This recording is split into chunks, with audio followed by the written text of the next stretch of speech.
اعوذ باللہ السمیع العلیم من الشیطان الرجیم من ہمزہ ونفخہ ونفثہ مالک یوم الدین۔ سورہ فاتحہ کی ابتدا میں ہی اللہ رب العزت نے اپنی 4 صفات کا ذکر فرمایا ہے، جن میں سے آخری صفت ہے مالک یوم الدین۔ رب العالمین پر ہم بات کر چکے ہیں، الرحمن الرحیم پر بھی، اور اس وقت مالک یوم الدین پر ہم کچھ سمجھنے کی کوشش کر رہے ہیں۔ کل بات یہاں پر ختم ہوئی تھی کہ قیامت کے دن کے متعدد نام ہیں قرآن مجید میں جو ہمیں بتائے گئے، اور ہر نام کے پیچھے ایک بہت بڑی وجہ ہے۔ اگر ان ناموں کا علم ہم حاصل کریں تو ہمیں قیامت کے دن کی عظمت، ہیبت اور اس کی ہولناکی کا اندازہ ہوگا۔ چند نام میں آپ کے سامنے رکھتا ہوں، مختصراً ان کے مفہوم کے ساتھ آپ دیکھیے کہ یہاں پر ذکر ہے یوم الدین، اور دین میں نے آپ کو بتایا تھا کہ حساب کتاب کو کہتے ہیں، جزا، بدلہ،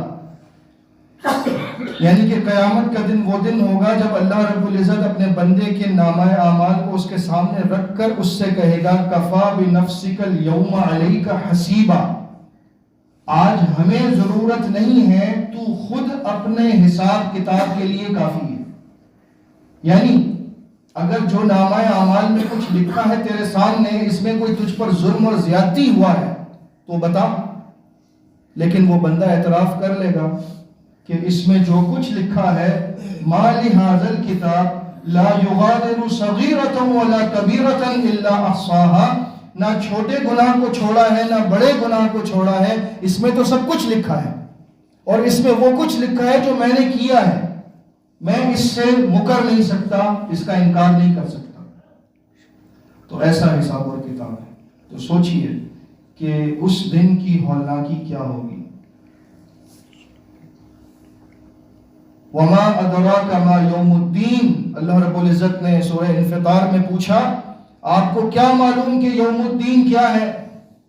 ثم ما ادراک ما یوم الدین، آپ کو پھر کیا معلوم ہوگا کہ یوم الدین کیا چیز ہے؟ یوم لا تملک نفس لنفس شیئا، یہ وہ دن ہوگا جب کوئی نفس کسی دوسرے نفس کے کام نہ آ سکے گا۔ یہ جو ہم سوچتے ہیں کہ فلاں کا دامن تھام لیں تو وہ ہمیں جنت میں لے جائے گا، فلاں ہمیں جنت میں لے جائے گا، بچے کو قرآن حفظ کرا دو وہ جنت میں لے جائے گا، ہمیں کچھ نہ کرنا پڑے، ہمارے پیچھے سب کچھ ہوتا رہے، بغیر محنت کے دنیا میں کچھ ملا آج تک؟ آپ بستر پر سکون سے لیٹ جائیں اور کہیں سب کو جو میرے لیے کما کر لاؤ، میں یہیں پر بیٹھا ہوں، کہاں ملتا ہے؟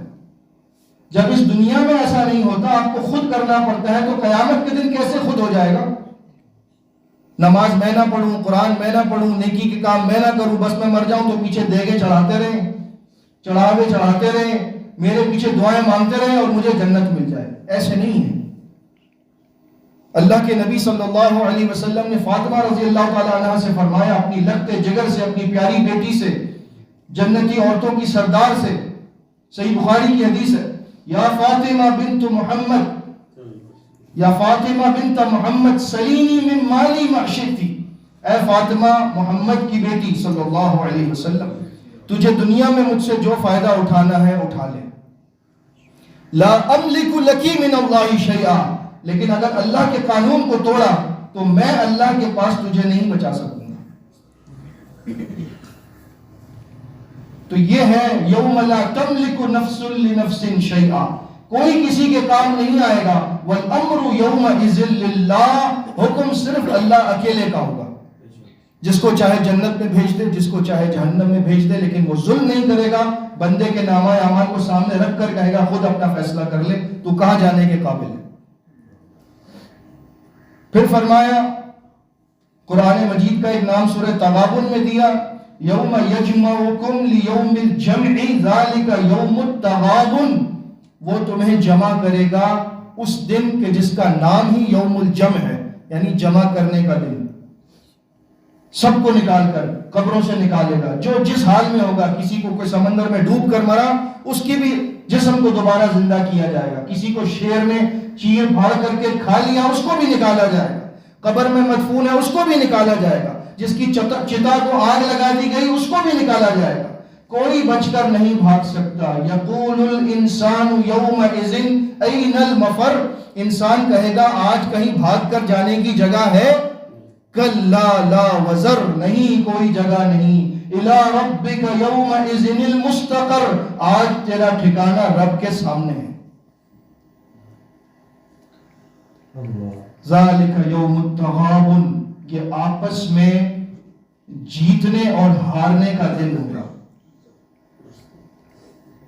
نفع اور نقصان کا دن ہوگا کہ بندے پر جنت کا معاملہ اس کو نظر آ رہا ہے کہ آسان ہو گیا, پل صراط سے پار ہو گیا, سامنے جنت کا دروازہ ہے, دروازے تک پہنچنے لگا تھا کہ مقام قنطرہ پر اس کو روکا جائے گا اور لوگ آ کر کہیں گے یا اللہ یہ جنت میں کیسے جا سکتا ہے؟ اس نے میرے پیسے دینے, اس نے مجھے گالی دی تھی, اس نے میری عزت پر ہاتھ ڈالا تھا, اس نے مجھے مارا تھا, اس نے میرا قتل کیا تھا, اس نے مجھے زخمی کیا تھا, اس نے میری بیوی بچوں میں خیانت کی تھی, یہ کیسے جنت میں جا سکتا ہے؟ اس کو روکا جائے گا اور پھر مظلوموں میں اس کی نیکیاں تقسیم کی جائیں گی, اور اگر نیکیاں ختم ہو گئی تو مظلوموں کے گناہ اس پر ڈالے جائیں گے اور پھر اس کو جنت کے رستے سے واپس موڑ کر جہنم کی طرف لے جایا جائے گا. ذالک یوم التغابن. یہ نفع اور نقصان کا دن ہے جس دن کوئی پیسہ کام نہیں آئے گا, کوئی سفارشی, کوئی وکیل, کوئی پولیس والا, کوئی ڈی آئی جی, کوئی آئی جی, کوئی منسٹر, کوئی میاں صاحب, کوئی کام نہیں آئے گا. آپ ہوں گے, آپ کے اعمال ہوں گے. اس دن کی ہیبت اور ہولناکی کا اگر خوف دل میں بیٹھے تو یقین جانیے ہم سب مسلمان تو بعد میں, پہلے تو انسان بن جائیں. ابھی تو ہم انسان بننے کے بھی قابل نہیں ہیں. انسانیت ہی ختم ہوتی جا رہی. جس کا جو وار لگتا ہے وہ گلا کاٹتا ہے دوسرے کا. کسی کو پرواہ نہیں ہے کسی کی, نہ آخرت کے دن کی کوئی پرواہ ہے کہ مجھے وہاں جا کر حساب دینا ہے. اگر دودھ بیچنے والا ہے تو وہ اپنے کاروبار میں امانت داری سے کام کرے. اگر کوئی مزدوری کرنے والا ہے تو وہ امانت داری کے ساتھ کام کرے.